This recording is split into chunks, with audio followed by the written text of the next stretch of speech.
Hello students, आज की इस वीडियो का टॉपिक है अपना इलेक्ट्रोलिसिस। और इलेक्ट्रोलिसिस एक ऐसा प्रोसेस है जिसमें हम किसी इलेक्ट्रोलाइट्स के एक्वस सॉल्यूशन या मोल्टन स्टेट में इलेक्ट्रिक करंट पास करते हैं, तो उस इलेक्ट्रोलाइट का डिकम्पोजिशन हो जाता है और हमें दो प्रोडक्ट मिलते हैं उस इलेक्ट्रोलाइट के। एक मिलता है हमें एनोड पर और एक मिलता है कैथोड पर बाय ऑक्सीडेशन एंड रिडक्शन। तो क्या है ये इलेक्ट्रोलिसिस और कैसे होता है इलेक्ट्रोलिसिस किसी इलेक्ट्रोलाइट का, तो आइए देखते हैं। Electrolysis is a process of decomposition of an electrolyte by passing electric current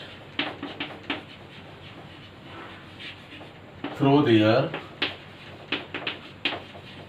aqueous solution or molten state।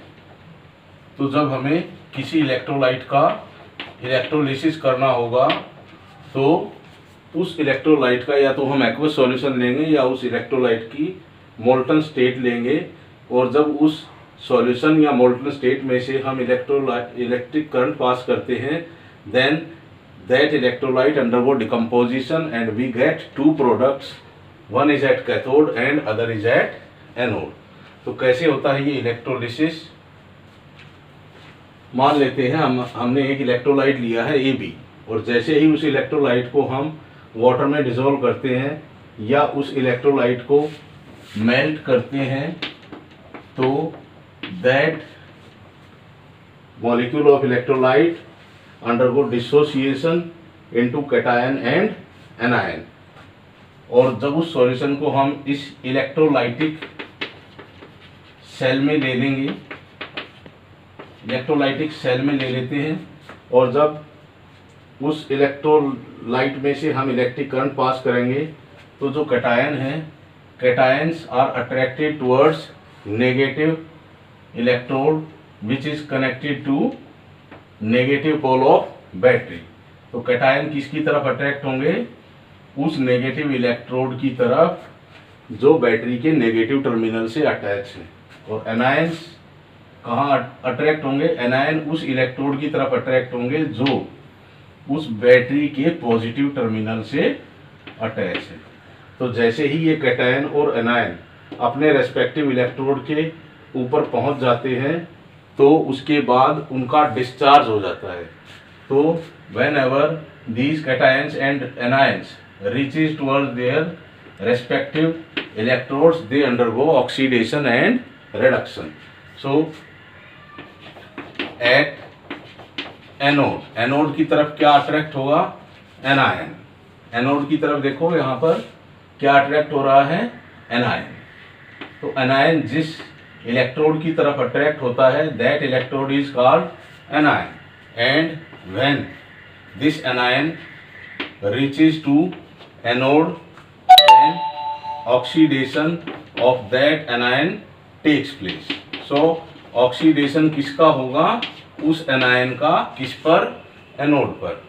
इसी तरह से जो कैथोड है, कैथोड पर रिडक्शन होगा, और कैथोड की तरफ कौन अट्रैक्ट होता है?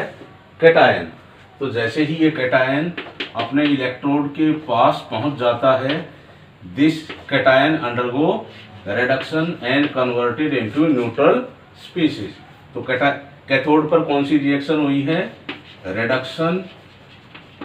और एनोड पर कौन सी रिएक्शन हुई है? ऑक्सीडेशन। तो इन इलेक्ट्रोड्स को एनोड और कैथोड क्यों नाम दिया गया है? एनोड की तरफ एनायंस अट्रैक्ट होते हैं, so that electrode which attracts anions towards itself is called anode, and that electrode which attract cations towards itself is called cathode. तो जैसे ही एनोड के ऊपर एनायन पहुंच जाते हैं, उनका न्यूट्रलाइजेशन हो जाता है और वो ऑक्सीडेशन होके वो न्यूट्रल स्पीशीज में कन्वर्ट हो जाएंगे।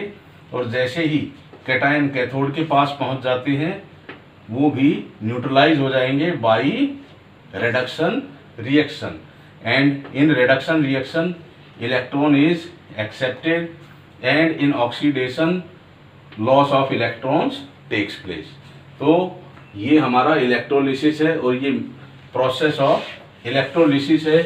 इस पूरे इंस्ट्रूमेंट को हम बोलते हैं electrolytic cell in which electrolysis is carried out.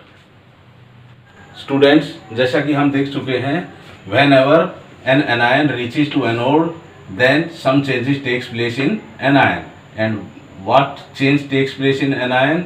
Anion undergo oxidation, and when a cation reaches to cathode then their reduction takes place and some changes takes place in cation. So cation accepts an electron or any cation accepts more than one electron and some changes takes place in cation. So the changes which are taking place at anode and cathode into an anion and cation are called primary changes. तो इस तरह के जो changes होंगे जब भी कोई cation और एनायन, जब भी कोई कैटायन और एनायन अपने एनोड और कैथोड के पास पहुंच जाता है तो जो भी उसमें फर्स्ट चेंज आता है then that change is called primary changes, and when the species obtained at anode and cathode undergo further changes then that change is called secondary change. तो अब हम डिस्कस करेंगे what are primary and secondary changes. Students, अब हम discuss करेंगे primary और secondary changes के बारे में। और प्राइमरी और secondary changes are the changes which are takes place in cations and anions of electrolyte when electrolysis of that electrolyte is carried out. जब भी हम किसी इलेक्ट्रोलाइट का इलेक्ट्रोलिसिस करते हैं तो उसके कैटायंस और एनायंस में जो चेंजेस आते हैं उन्हीं को हम क्लासीफाई करेंगे प्राइमरी और सेकेंडरी चेंजेस में। तो क्या होते हैं ये प्राइमरी और सेकेंडरी चेंजेस, आइए डिस्कस करते हैं।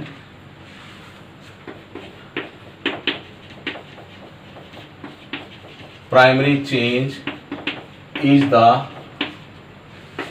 First change takes place in cations and anions of electrolyte during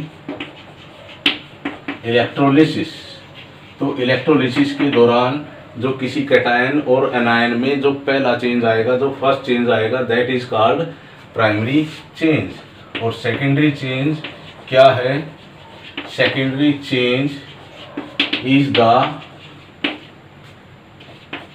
change takes place after